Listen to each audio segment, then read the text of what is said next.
So, among several developments which has happened in the B2B marketing space in the last 4 or 5 years, one of the most intriguing development is that of intent, B2B intent, as all of us know that as, right? If understood and leveraged properly, I think intent has a great potential of helping you develop a very deep understanding of the buyer journey. My name is Ankur Saigal. I'm the founder of BambooBox, and today with me on our fifth episode of Simplifying Demand Generation is Charles Crnoevich. Charles currently is the Vice President of Business Development and Partnerships at Bombora and comes with over a decade of experience running GTM operations, developing GTM motions for several companies in the US. Welcome, Charles. Thanks for having me, Ankur. Pleasure to be here. Thanks a lot for being here. I think I've known Charles for over a year now, and we have been constantly speaking, though we have never met face to face. But one thing I can confidently say that if anyone can demystify the overall intent topic, there's no better person than Charles to do that. And hence, I decided to speak to Charles on this extremely intriguing topic of B2B intent. Before we start and get deeper into the topic, I would love to hear your journey over the last 15 years and how you have seen the entire B2B GTM evolve. I probably started at Bombora about 8 years ago. Right when we first started, we spun out of a media company called Madison Logic, where they were very much focused on driving account-based leads, programmatic advertising, and through just their normal operations, they started to come across a lot of valuable data of who was registering for white papers, who was being served ads, who was reading certain articles across their network. And that's where we got the idea to spin out and become a company, totally focused on intent data, now Bombora. I think just what we've seen, and there's been tons of ebbs and flows across the market over the past, 8 to 10 years, is first probably the focus towards account-based marketing. I think that a lot of big companies were focused on accounts, originally, but probably this core focus to figuring out, hey, we have limited resources, limited budget. Let's really take time and put strategy towards finding which of the accounts are the best fit for us, probably defining that ICP. While people had been doing that for a long time, I think we've seen, just almost a religious commitment to doing that, and then focusing all their efforts on converting those accounts, whether it's top of funnel, mid funnel, sales activity. That was probably the first step, just, that big market awareness towards, being dedicated to that. I think following that, that's where a lot of the tech started to come in. I think, account-based advertising had been something that was available, but not something that was scalable until a lot of the ABM platforms started to come up and say, hey, we can allow you, the customer, to serve ads to these companies, personalize messaging, get really deep and strategic with them. A lot of that had been done with agencies where it wasn't really cost effective for kind of the masses of companies to do it. And that was the first step. And then I think as we've gone on, I think we're seeing a more and more shift to kind of full funnel, this breaking down of a silo between marketing and sales, where marketing is judged based on just how many leads did you convert. Sales takes it from there, probably doesn't give marketing very much credit afterwards.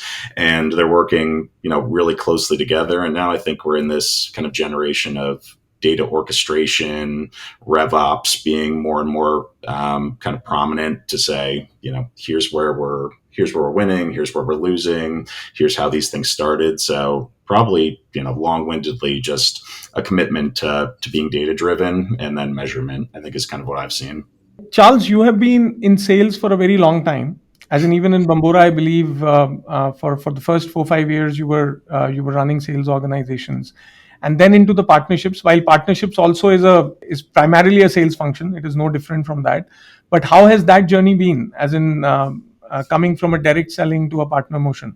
It's definitely interesting. To be candid, I didn't want to take the job when they first offered it to me. I was like, I'm in sales. I'd rather kind of live and die by my own efforts. But I've started to love partnerships, or I've loved it since I really started in this role. Just probably the biggest idea that partnerships is built on is that not one company can do everything well, especially in marketing, where people are relying on different tech stacks, different pieces of data. It's all kind of built on this motion of let's make the customer's life easier, give them the best of both worlds, find relationships that are trustworthy and the offerings are synergistic, and then figuring out a good way to bring them to market in a bigger way. So it's there's a lot more ambiguity to it than direct sales, where sometimes you kind of just know your path and you go down it, but hopefully, it leads to bigger results down the road. So it's been a wise decision to move into that function.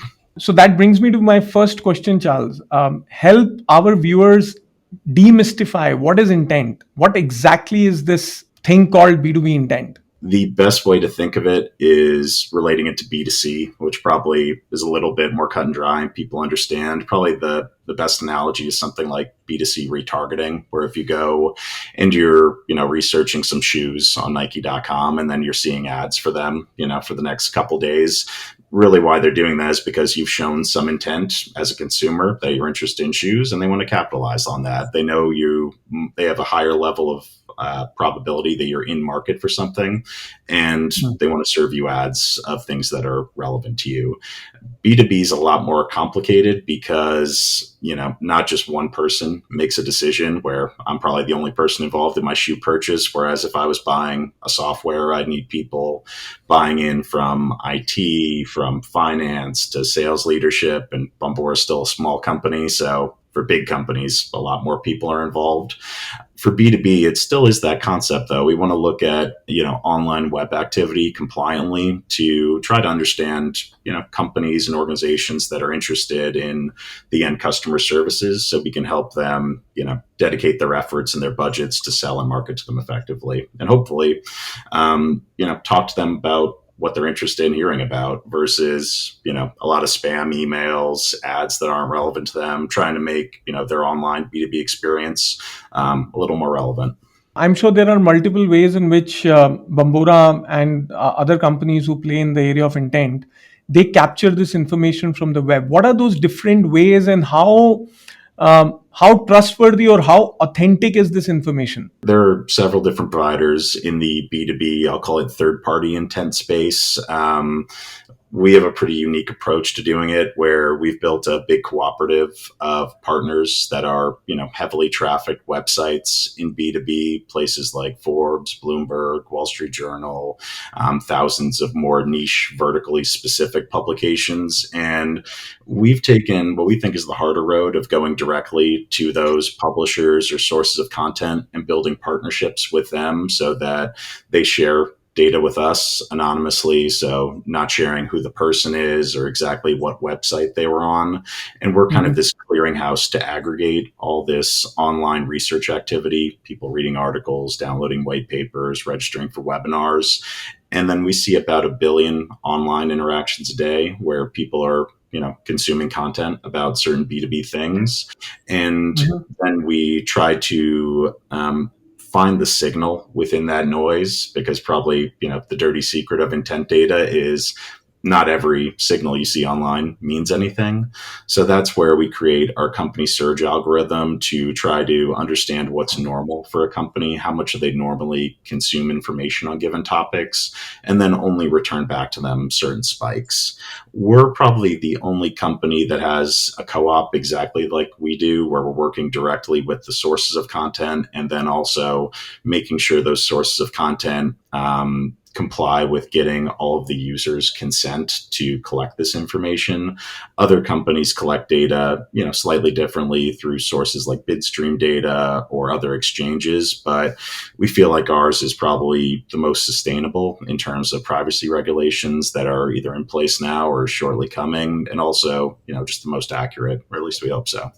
In the world which is looking at us, which is supposed to be a cookieless world, how does that impact the way Bombora today finds intent signals versus some of the other technologies which are available? Are both the technologies similarly placed to respond to the cookieless world, or one is better than the other?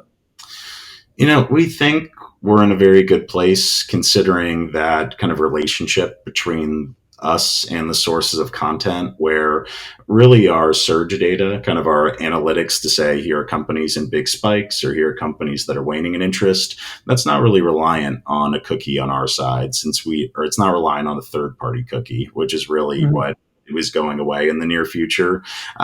We're working directly with these sources of content. So it's really a second party cookie for us to kind of collect this research activity. So we think we're uniquely placed where Surge will be pretty unchanged as these new regulations roll out. We have a Mhm. second product that we offer. We call it our Audience Solutions Suite, where right now it is cookie level data to basically run ads to people at companies that are in surges, one way to kind of activate the intent data, some might say. And that will definitely change. We're working with a lot of the major DSPs and DMPs as they move to either hashed emails or mobile IDs or unique DSP, DMP ID numbers. So that part of the business of actually how programmatic advertising gets run, that's going to change. But the core of how we collect data, will really be unchanged based on those relationships that we have with the sources of content themselves. And for the bitstream data, does anything change? Would they have to rewrite the way they are today responding, or it pretty much remains similar? A lot of what you're getting through Bitstream, and it's a long conversation, is IP address, which is that'll remain the same. I think the work from home movement on whether that IP address data can be turned into this person works at this company, or you'll just see more people working on their home internet service provider. That'll change a little bit as the cookie moves away. I hesitate to make the same cookie crumbles joke as I see often on LinkedIn, but we think that will get a little harder. We know that IP addresses available through Bitstream, especially in Europe recently, have been truncated quite a bit, so that data is no longer usable. I think we probably just see this world as moving further and further along the compliance road, where unless you have consent from the source of the content and the user that you're monitoring, it's going to be hard to maintain over time. And the way Bombora tries to solve for intent today, Charles, is from the publishers. You get the the account information, or you also get an IP, and then you try to resolve it, or that doesn't come into the picture. No, we do. We do. We actually do all the above. Sometimes we will see like dedicated form fills or sign-ins across a cooperative where we kind of know we'll never, use it's John Smith at companyx.com, but we'll know it's someone from companyx.com, where just across the publisher site, they've kind of volunteered some information to say what company they work for. Other times we will use IP address. Where that does fail, given more of the work from home era, we will Right. use a hashed email ID and work with offline partners to determine, again, not who that person is, but who they work for. I think Bambora is clearly a leader when it comes to intent, and I think you guys have been doing it for last 5-7 years. What have you seen that some of the most successful companies who leverage your intent? What are the 5 things which they do, or what are the 3 things which they do the best? It's a good question. Five might be a lot, but I think probably the most important thing is test. I think especially with data that's ever changing, like intent data, it's easy to run one kind of test where you only have some surface level metrics. Maybe it's an ad campaign and you can see clicks on the ad and you can see how many people viewed the ad, and maybe there's not much difference from what they've seen in their normal KPIs. I think, continually testing on different campaigns is probably the first one. Intent is part of a bigger strategy that's going to build up and help you win more business over time. Secondly, very tightly related to that is our best customers are very good at measuring their success beyond some of those surface level metrics of, clicks, impressions, just focusing on ad targeting. I think if our best customers can say, sure, we ran these ad campaigns. We didn't see many clicks from these companies, but within 30 or 60 days after these campaigns went live, we're seeing a influx of inbound leads from these companies, more so than other companies that we were targeting that weren't showing this elevated intent. This kind of speaks back to that breaking down of the silo of sales and marketing, because there's just so many touch points that lead to sales True. opportunities that if companies have an infrastructure to measure some of this outside of those one-to-one type relationships, those companies are really successful. I think probably the other one, still kind of related to testing, might just be, you know, running quick tests against control groups, kind of giving the data to your BDR teams and comparing it to kind of business as normal, and then prioritizing based on intent. I think, if there's no control group, sometimes it's tough to say, did this work or not? And then I guess for the last two, it's probably important to think about making it easy to use. Oftentimes, this isn't a platform like BambooBox where we know we're just one data point of a bigger puzzle. You need fit data, you need engagement data, first party kind of engagement data through Salesforce or your marketing automation system. If you can take the power of intent data and combine it with all the other data points, that's going to invalidate bad signals from any of the data points. It's going to help you really focus on the accounts and the opportunities and leads that matter. And the last point is probably just making it easy. There's only so many companies around the world that want raw data in mass. We love those companies because they can take our data and do amazing things with it and even teach us things about how to use our data. But for the majority of the market, they want to be data driven, but they also need to be able to act on it very quickly in conjunction with other data points in a way that doesn't break their process. A salesperson doesn't have time or a BDR doesn't have time to look at 3 different spreadsheets of data, analyze it, and act on it. They just need, the best information at their fingertips so they can do their job effectively and quickly. And that's probably the biggest place where partnerships are really crucial to our go-to-market, other data points, and then really making it actionable. Got it. So the two things which you're mentioning is, one is constant sort of an A/B testing, for the want of the better word. What keywords are working, what is not working, what channels are working when you are reaching out to them, and finally tying it back uh, over a period of time, and not necessarily look for results within the first outreach. Maybe it will play out in some other dimension over a period of time. So that is something which you should have a capability to monitor, so as to have a right intent strategy. That's the first point you mentioned. And I think the second one you mentioned is that you should have the ability to combine the intent intelligence with some of the other first party data which you are getting, and leverage that in coherence with that, rather than using it in a siloed fashion. So those are the two things which you're mentioning.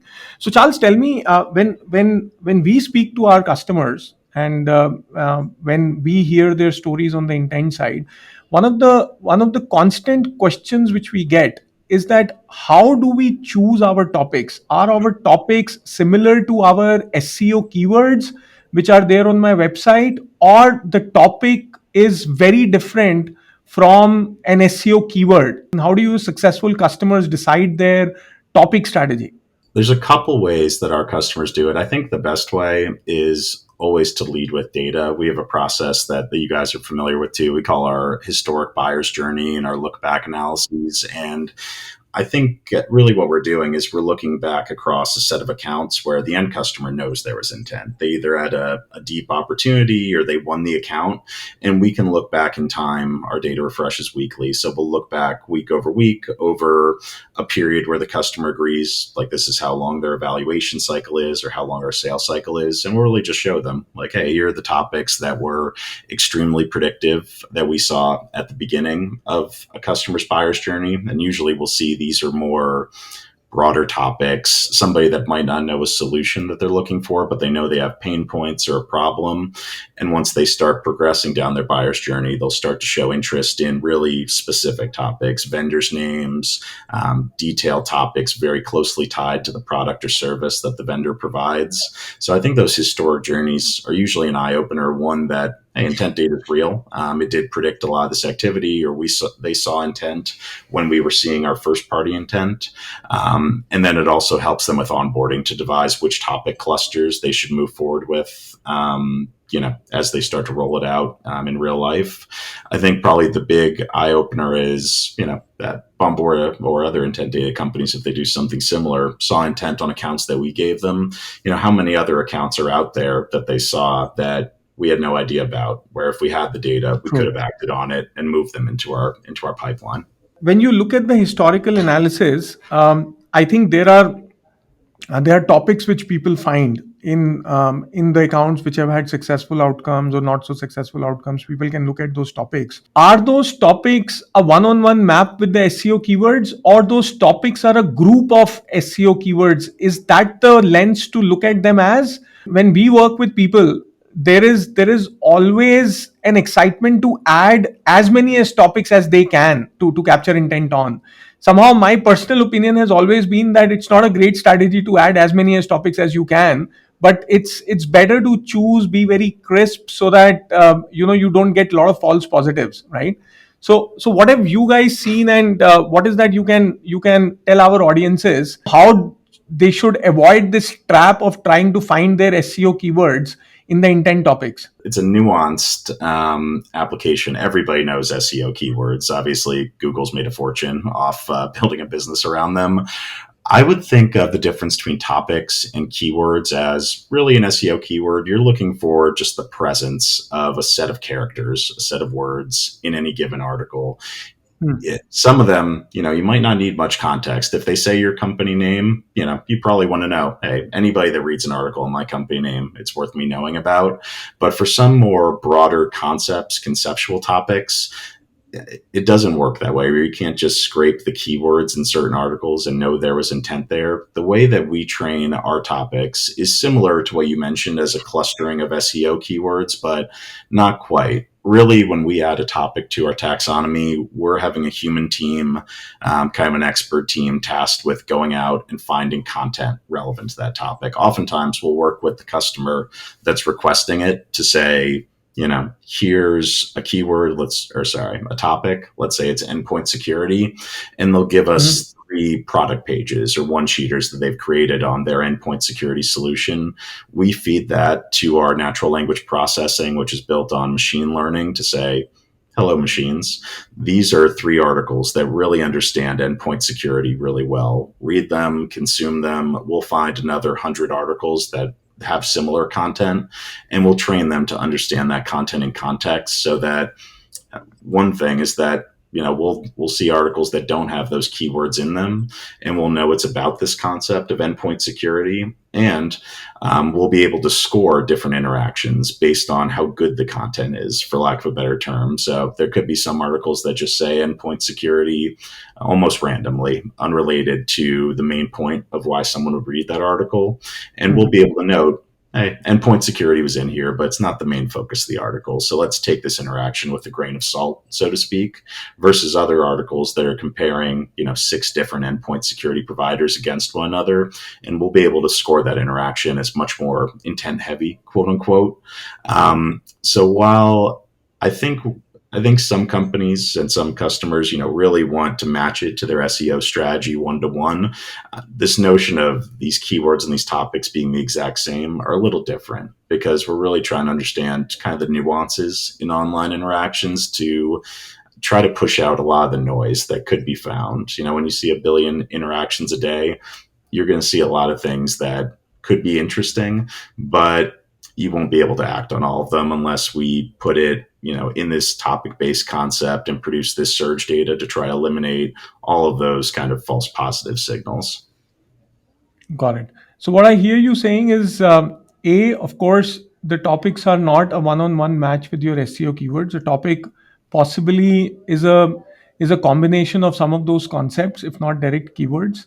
And when you look at a publication or a piece of a blog or a piece of an article, you have a way, or your algorithms have a way to say that how good is this particular piece of publication, a match to the topic which is getting discussed. And your search algorithms, when they give a search score or an intent signal strength, then they take into consideration that how good was this particular topic matching to the article which the company was reading, and all of those automatically gets taken into consideration and gets mapped in the final mathematical search score which is given to the customer. Exactly. Yeah. And even Right. beyond that kind of I'll call it a relevancy score for how relevant the topic is to the content. We're also understanding how many companies or how many interactions and how many people at those companies normally engage with that topic. Right. So we're not just pushing back companies that are consuming a lot of information on those topics, but ones that are in big spikes. And then Yes. finally, kind of And similar to that, the score of how rich the content is. We're also seeing how engaged the users are, how long they're on the web page, how quickly they're scrolling. Do they scroll to the end of the content? So that we're not solely reliant on kind of volumes, but we're also taking some of these softer metrics into account to really try to understand, are the numbers of volume lying to us here? And, they're kind of meaningless signals, or can we validate it and say, the articles and content they're consuming is really rich and they're incredibly engaged with it. And then we try to simplify that with the 0 to 100 surge score to make it a little bit easier to act on. my last question, Charles, not every company uses every product successfully. Um, some of the customers who have come back to you and said that they have not been able to leverage intent, what have been some of those learnings which some of the viewers can avoid when they start defining their intent strategy? Probably the first one would be the promise of intent is huge. We can tell you who's interested in your product. Who wouldn't want that? I think a lot of people would say, obviously.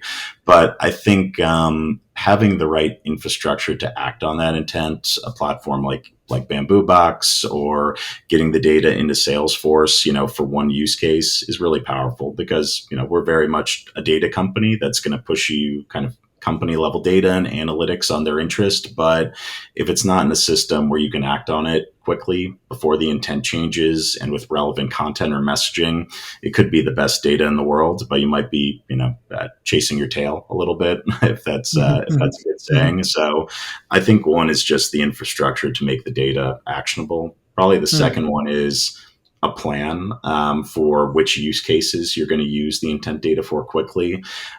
Sales and marketing teams have tons of different plays and different teams. And I think some focus on, where we're going to use the intent data makes sense. Are we building a holistic kind of propensity model and score for accounts that permeates all sales and marketing plays? Are we starting with just helping our BDR team make smarter outreach and phone calls? Kind of having that plan on tactically how you're going to implement it and what use cases you want to focus on is key.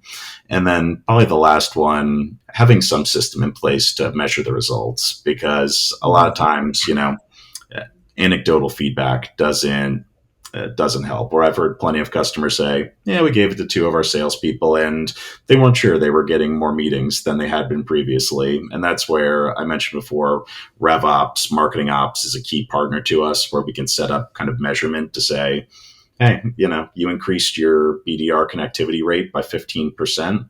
The BDRs might not know that in the scheme of how many hundreds of phone calls and emails they're making, but a 15% increase in conversion of meetings is significant pipeline, which leads to significant revenue. So probably that system to be able to measure just how well it's working for you specifically is one that isn't often considered in the sales process.